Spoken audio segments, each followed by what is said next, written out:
I think the top issues is to get away from the Republican Party as it has been in the last 8 years, reassert traditional American conservative values rooted in the Constitution, and take that message as an alternative to the current administration to the streets and communities of our nation. Great. And where do you think the conservative movement goes from here? How do we get back to a governing majority in this country? You know, you get back to a governing majority by offering positive alternatives, by being able to say to people, you know, borrowing from our grandchildren for current consumption makes no sense. It's intergenerational theft. You don't want to do that to your kids and grandkids. I don't want to do that.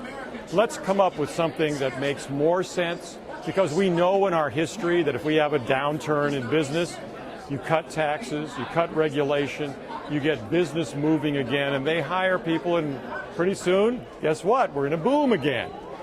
Never in this country have we had a government spending-led boom, ever. So we need to offer the common sense alternatives that regular Americans, aside from partisanship, would recognize. And what do you think? Why do you think that conservative groups like the American Future Fund and others are important to the future of conservative? We need the American Future Fund. We need all of these groups that are at the grassroots kind of level now. All these tea parties are starting up, all kinds of fun stuff, to make the point that we, the people, the common sense, everyday, problem-solving, working Americans, have a different view of America. We want to pass along opportunity to our kids, not debt. We want to pass along freedom, not regulation.